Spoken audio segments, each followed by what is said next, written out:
Yo, everybody. Welcome to the Pat Doherty podcast. We're very excited, and by we, I mean me. I don't know why I said we. Very excited about today's episode. Let me plug a couple of things before we kick things off.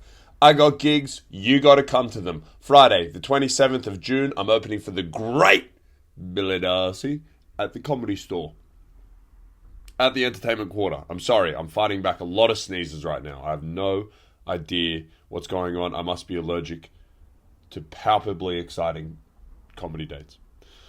Friday the 4th and Saturday the 5th of July, the Bondi Festival Comedy Gala is occurring at the Bondi Pavilion. I'm hosting both shows. I've handpicked both lineups.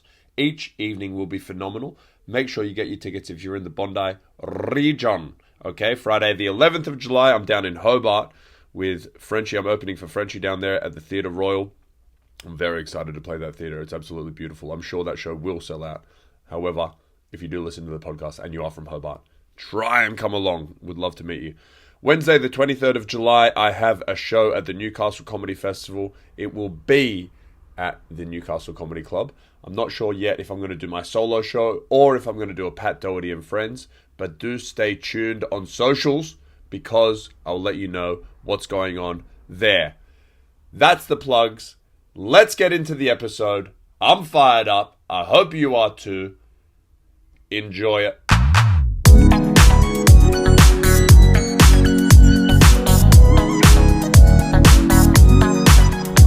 What's going on, yo?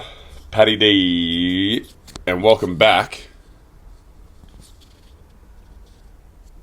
Oh, I got this thing the wrong way around.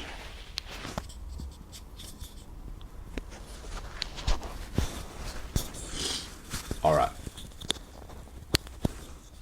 I'm just realizing now that my promos may sound a little bit strange because I had the microphone around the wrong way. But if you made it this far into the episode, you'll now understand why. It's because my mic wasn't working out. All right, whatever, dude. I've got a little bit of a sniffle. I've got a little bit of the sneezes. I've got a little bit of a sort of congestion thing going on right now. So if you can tell the difference in my voice, that is what's going on. I'm also currently participating, if you've listened to the podcast, you know this. I'm currently participating in the 75 Hard, which requires you to do one 45-minute workout outdoors, anything from, riding a bike to taking a walk to taking a run, etc., to doing another 45-minute workout. So you've got two 45-minute workouts in your day. You've got to drink 3.3 liters of water, aka 1 gallon of water, etc., all that kind of shit. So I'm doing this exercise regime and lifestyle and health regime. I've also just, as of probably Saturday night, it's now Tuesday morning, just gotten sort of stung by this little illness, but it's been kind of mild, It's fucking me up here in the schnoz a little bit, but I'm not feeling like deathly sick. It's just quite annoying. I want to have a Zyn so badly, but I just don't want to, elongate this process of feeling ill. But I will say this, I think doing the 75 Hard and being so focused on health has made this potential illness a lot less potent. Because if I had probably got something like this maybe in March or something, I would be bedridden. I know I would be absolutely bedridden. The illness would have wrapped around my spinal cord and just gone into my nervous system and just gone into my muscle fibers and gone into my joints and gone everywhere, you know what I mean? And it's just like, thank God I've been doing the 75 Hard because I'm fortified. I'm fortified in a healthy way right now and it feels very good. Regardless, I just wanted to acknowledge that I might be sounding a little bit strange there, but we're on the mend. We're doing well. It's a beautiful day here in the Harbour City. I am the Harbour City comedian, Pat Doherty. Thank you very much for coming through. If it's your first time listening, I appreciate it. If it's your second time listening or third time listening or fourth time listening or fifth or sixth time listening, because it's the 6th episode right now, I appreciate you even more. Tell your friends about us. Tell your family about us. Share us around. The clips on socials have been going really well on YouTube Shorts. And they're doing absolutely nothing for me on TikTok and Instagram. So I've got to try and figure out a new way to promote the podcast. But we'll get there. It's a long journey. I said this to my manager the other day, Emma. She's absolutely fantastic. We're talking about doing brand deals and blah, blah, blah, all this kind of stuff. And I was like, look, I told her, I said, because she wants me to do content that's like, that's just like gonna pop off. And I want to do that as well, But I want to keep, even though the posts for the podcast aren't doing well, I want to keep doing it because this is a long-term project. And I'm happy to not get the results I want now, but keep chipping away at it so I get the results I want later. Okay. Yeah, anyway. 6 episodes in. Kind of lost my train of thought there. Whatever. What has been happening since last time we were here? Let me just kind of go through.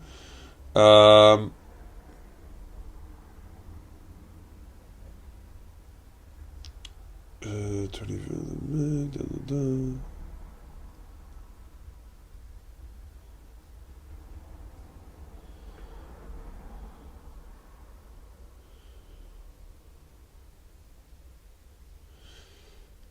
There's a lot of dead air, but you're just going to have to sit with me, Just sit with me, hang out, dude. No big deal. Oh, it was the King's birthday yesterday. So here in Australia, it was a long weekend. We had the Monday off. It was the Saturday, Sunday, Monday. All of that was off. And I'm telling you right now, dude, there is nothing better than having a Monday off where people aren't like going to work and stuff, where people aren't fussing and fighting to go around. Everyone's just kind of kicking it. I went up to Bondi Junction to do a shop, to get some food for the week, etc., etc. As I'm known to do. I'm really getting into this meal prep sort of game because I'm trying to get jacked as hell. I want to be in an action movie. Sorry, I'm a little bit gross this week, bro. I can't do anything about it. Hey, if you don't love me now, then you don't get to love me when I'm at full health, when I'm at full flight. All right, so just remember that, yeah? I went up to Bondi Junction to do a food shop for the week, and honestly, the place was packed. It was absolutely rip-roaringly packed. There was families, there was little, there were singles, there were couples, there were dates, there were old people, there were young people, there were midgets. You can't say that. I don't think you can say midgets anymore. I'm not sure. There were short stature people. There were a lot of lesbians, which was great. A lot of gay men, which was lovely. A lot of straights. There was a majority of straights, but there were some minorities there as well, and that was lovely. Everybody was intermingling quite nicely. There didn't seem to be any sort of hatred in the air, which I liked a lot. But it was starkly different from your regular Monday, which is just generally not too many people in there, It's the old people are still there, the unemployed people and the comedians like myself. The nighttime operators. And the people that work at bars at night, they sort of take advantage of the slower times at Bondi Junction to get their shopping done, which is what I was doing. But it sort of begs the question. It's like, why do we not just have 3-day weekends every week? Why do we not have 3-day weekends every week? We've gotten to the point where we're using AI to help us with our jobs. We've got every single piece of technology developed in the past 35 years, but we're still doing 5-day work weeks. I don't understand it. No one wants to be at work 5 days a week. 5 days on, 2 days off is not a good way to do things. 4 days on, 3 days off. That's a good time. If there's anybody that could challenge me as to why we still need to do 5 days on, 2 days off, I implore you to try and tell me why it's a better system. Why is it a better system? 4-day work weeks are the way of the future. Otherwise, who gives a fuck about ChatGPT? Otherwise, who gives a fuck about any of the technology that we've developed over the past 35 years? We're still doing the same shit. The point of the whole exercise is to develop technology to make our lives easier so we can just kick it with our friends and family. So why the hell in 2025 are we still doing 5-day work weeks? It's bullshit. Even though I understand that the current corporate system is like very much like people are working from home, no one's really doing any work necessarily. It never really has been that case. A lot of my corporate friends, not my closest circle, of course, because I know how much money they make. I know what they do for a living. I understand that it's very stressful. I've seen them work, but I've also worked myself in the corporate game, and I've just seen people. It's the most lazy fucking shit in the world. It's like why do they have to be there for 5 days? They've sent 2 emails on Monday and Tuesday. They've sent 2 emails altogether. That's the backbone of their entire work experience. You know, these are the most valued members of society. The people that just go in like little rats into the CBD every single morning. You know, I don't understand why that needs to be drawn out over 5 days. Everyone's just pretending that they're doing work. They're not doing anything, man. It's always back and forth. Everyone's trying to justify that they're working for, 48 weeks of the year, where in actuality they're not. And that's fine. I don't understand why that's not fine. If people are just a little bit honest, oh yeah, dude, I could probably get this done. I could probably get my entire work week done in about 6 hours, really. But I'm just trying to, contribute to my super or whatever. But I love. So as you can tell, I'm a massive fan of the 4-day work week and the long weekend. I like it a lot. Just more time for fraternizing, more time for hanging out with your friends. You can get. I honestly feel like if we change things up to a 4-day work week, the level of stress in society, the number of deaths due to stress-related illnesses all of that shit would just go. The numbers would drop like you would not even believe. You would not even believe. But that was yesterday, and I really enjoyed that. I'm not a massive fan of the king. I'm not a massive fan of the royal family. In fact, I hate the royal family. I'll say that. I think the royal family are so lame. And I don't understand why they're relevant in Australian society. We're a British colony. You know how pussy that sounds? It's ridiculous. How on earth can we be our own strong nation when our flag has another flag on it? You know what I mean? And I understand my grandfather fought, in World War II.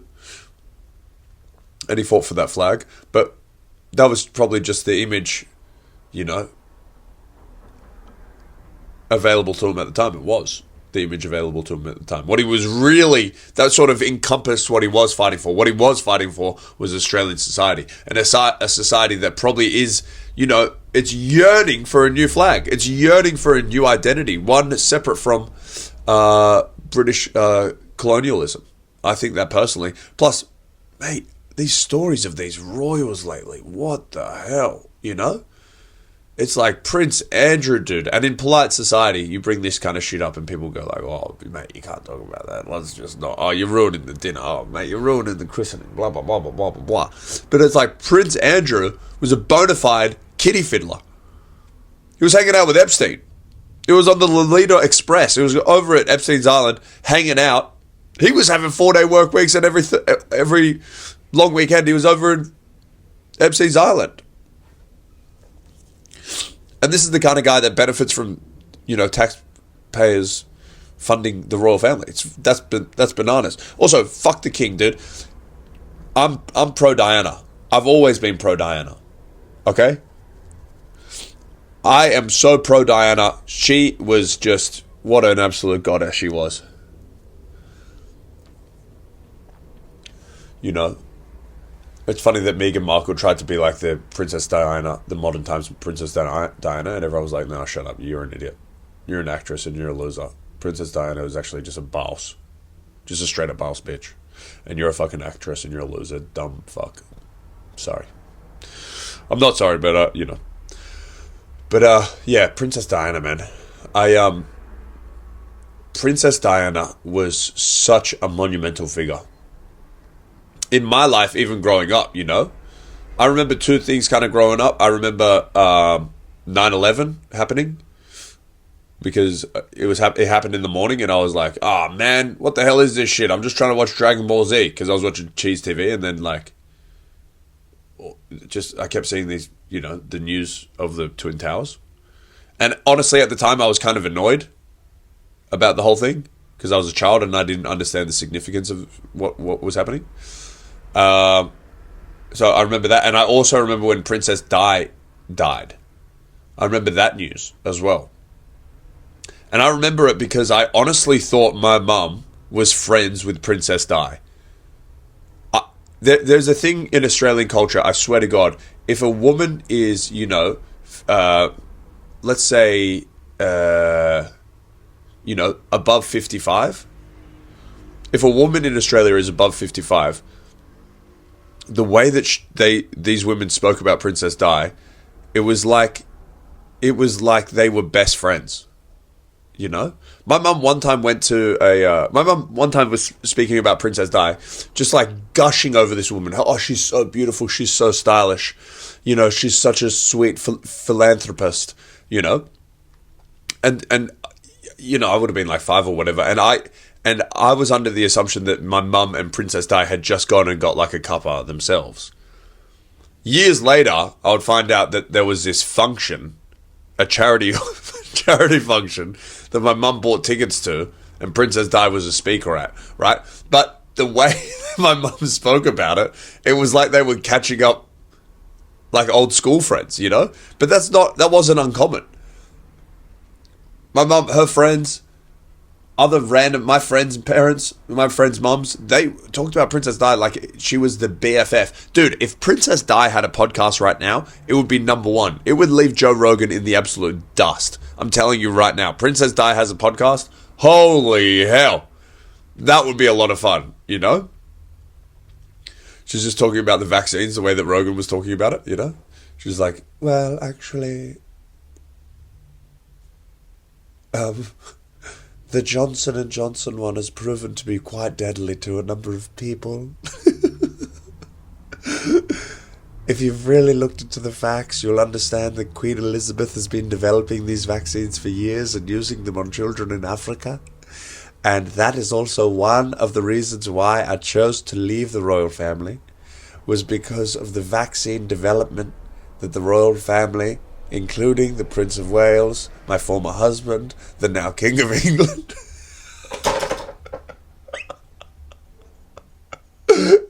who was very excited about the experimental phase of these vaccines, which he was doing on children in Africa and Indonesia. Yeah, she has Donald Trump on the podcast. She's like, wow, it is really amazing to meet another outsider like myself, challenging the regular norms of the political sphere and the etc., whatever. And Donald Trump's like, I know a lot of hot women. You're number 1. You're the hottest. I know a lot of sexy podcasters. I know a lot of sexy podcasters. You're the most sexy. 16 minutes in. I'll tell you what, this is like my flu game right now. I feel like I'm talking about a lot of stuff. But my nose is just full of schnot. Anyway, I love Princess Di. I hate the royal family. I guess that's all I was kind of trying to say, really, you know. I guess I'm kind of working backwards. So that was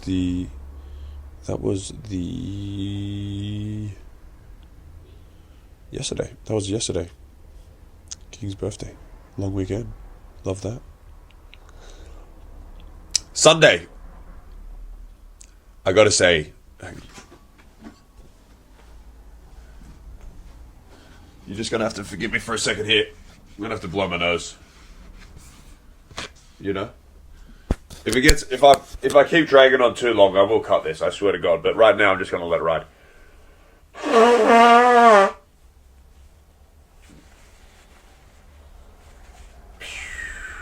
Beautiful stuff. We're clear. Okay, I'm back. Sorry about that. It's just I'm trying to podcast, but I've also got a backed up schnoz. Anyway, so Sunday. So that's a royal family. That's the... Fuck, man, I'm not being clear. Hang on, here we go. Yesterday, King's long weekend, holiday, Monday, check. Princess Di thing, check, etc., check. Let's go back to Sunday. I was watching the UFC with the great Billy Darcy and Freddie McManus and Tommy Austin. Shout out Tommy Austin, one of the funniest motherfuckers I've ever met in my motherfucking life. Unfortunately, Marab beat Sugar Show. Now, I don't know if you're a fan of the UFC. It's just sort of like Sugar Sean O'Malley was he's all flash, and completely undefeated. Except for one loss to Cheeto Vera, when he sort of kind of injured his ankle, but it wasn't really a loss. It was the same way that Tom Aspinall has lost to Curtis Blades. It was an injury, a self-inflicted injury to some regard, or like a just complete freak accident. So he had absolutely skyrocketed to the top of the UFC, became champion, beat Aljamain Sterling with a beautiful right hook, I believe, over in Boston, and defended his belt once against Cheeto, then fought Merab and lost. Now has come back to avenge that loss and lost again. I like him. I think he's great. All the press that he did leading up to this most recent UFC was interesting. He got off social media, blah, blah, blah. He had a little boy, all that kind of stuff. He seems like he's maturing as a human being, and I like that because I've been involved in his storyline. I truly have. And Merab, I can't not like him. I don't generally like a wrestler. I find I find him to be quite a boring fighter a lot of the time. Technically very proficient. I'm sure wrestlers watch his stuff and just go like, oh yeah, I love that dude, but like, yeah, he's phenomenal at MMA. The entertainment component, not so much. I guess he's kind of good on the mic, whatever. But that fight was, he subbed Sugar Show in the second round. I wasn't mad about that, didn't really like that. What I did love though, Kayla Harrison, hello, welcome to the Goldfield, baby. Kayla Harrison defeating the Venezuelan vixen Julia Pena for the bantamweight strap, I believe it was. That was fantastic. I love Kayla Harrison. I absolutely love Kayla Harrison. She is just, it seems like, from all the research I've done on it, all the videos I've seen, etc., etc., she is just, what a sweetheart, you know what I mean? Two-time judo gold medalist. Two-time judo gold medalist for the US. A champion over in Bellator, I believe. Now a champion in the UFC, the premier MMA organization. But also, I didn't realize it's about her family life, except for when I found out last week. Her sister, unfortunately, had some addiction issues. Struggling with the old, the itchy demon, and I don't know what that means. And but she had two kids, so Kayla Harrison one time just rolled up to her sister's house and was like, "Look, I can look after these mofos," and she refers to them as mofos. I can look after these mofos for a little while you get yourself nice and straightened out. I don't know what's happened to her sister now, but Kayla Harrison is still looking after her sister's kids as if she was a single mum, and I'm like, what the fuck, man? You're a gold medalist at the Olympics. You're training so much. This is like got to be an already extraordinarily difficult lifestyle. And what are you going to couple it with? What are you going to pair it with? You're going to pair it with the life of a single mom? That's the worst lifestyle connoisseur person I've ever heard in my life. That pairing is just not, you've set yourself up to fail there. And what I really love about her, even though all the odds stacked against her, single woman living in America, all the challenges that entails, facing the world's greatest athletes in her chosen field of sport. And time after time, Kayla Harrison is a vessel used by God, no doubt, to attain victory. And I'm just in awe of that woman. She's absolutely, wholeheartedly flawless. Brilliant. Stunning. My new favorite UFC fighter is Kayla Harrison. That's there. I've said it. I'll say it here now, and I'll say it here again and again. Kayla Harrison is my favorite UFC fighter as it stands right now. She beats out Sugar Show. She beats out John Jones. She beats out Marlon Vera. She beats out Jack Della Maddalena. Okay, so it's a three-way tie. It's Volk, obviously. Sorry, I just got excited. Volk, Jack Della Maddalena, and Kayla Harrison. That's the big three right now in the UFC. Ooh, ooh, ooh. And then shout out Lockie McIntyre, the mustachioed master, the bleached blonde baddie,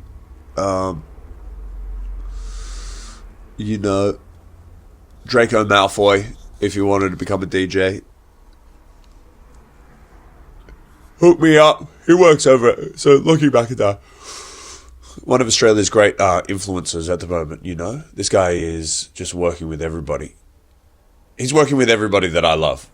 He's working with the Tigers, he's working with the Swans, he's working with the Sydney Kings, he's working with the UFC, I believe, to an extent. I mean, he met Israel Adesanya the other day. I'm looking at Lockie McIntyre's life and I'm like, I want to Mr. Ripley this guy, I want to crawl into his skin and be him. Because, god damn it, he's got it all sorted, Great guy. And anyway, so he got me tickets. He works with the Tigers. He does the podcast over there. Check that one out if you're interested in listening to a sport-based podcast. And he got me some tickets to watch the West Tigers with himself and his lovely friend, whose name is evading me right now, out at Parramatta.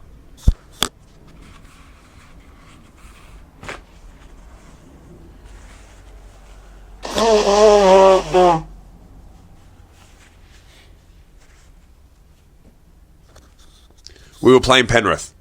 Penrith have gone from winning the competition 3 years in a row to now being on the bottom of the table, okay?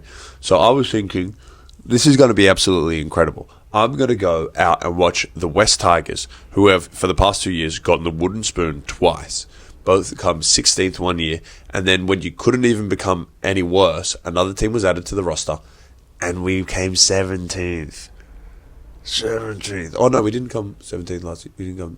Whatever. Look, it was just a complete role reversal of the best team and the worst team, statistically. So I thought we got a bit of a chance here to win, and I'm going to be here live with my dear friend Lockie McIntyre and his dear friend, whose name I can't remember right now, but he's also very lovely. Anyway, we get out there, and honestly, the Tigers played really well. The brand of footy they're playing right now, I can get behind. There's a lot of heart there. They're playing dedicated footy. There's obviously been a massive interruption to their season with this little fuckhead Lockie Galvin, who I hope we can become friends one day, because I like the guy. He's very talented. But, that whole saga has completely fucked us for the past couple of weeks. So there's a little bit of momentum that we've definitely lost. But, we lost the game. Yeah, we lost the game. Big whoop. We scored the same amount of tries. It's just our kicking didn't really pan out for us. That was the problem. We lost due to our kicking game. Which is great to be pulling punches with Penrith, even though they're the worst team at the moment. It just shows that the club is moving in the right direction. I love Benji as the coach. I love Appy and Luai as the captains. I like our enforcers. I like Sif. I love Twal. I love Bole. I love everybody, man. Oh, Jareem, phenomenal. I think I said this to Lockie over the weekend. I was like, I reckon Dream's top 3 fullbacks in the game this season. He's like, oh, what about this? He's always kind of complaining a little bit. It's like, shut up. He is, okay? And that was really unreal. I love going and watching the footy. I got to say, I think watching rugby league is more enjoyable than watching AFL live. I said it. Sound off in the comments if you think otherwise, Okay, we're going to close this thing out pretty quickly. I know I've been rambling once again. I'm just going to be rambling constantly, but it is what it is, Filmed Mad on the weekend, came up with a new segment for the channel, so hopefully that works out really nicely. Hung out with Seth quite a lot, recorded a podcast with him, which will also be coming out today. That is Wednesday, so make sure you check out that episode. I think that's kind of it, to be honest with you. I think we're going to run out of tape relatively soon, so let's just call it there. Hey, look, my name's Pat Doherty. You've been listening to the Pat Doherty podcast. Thank you very much. Until next week. That's better. Catch you later. Bye.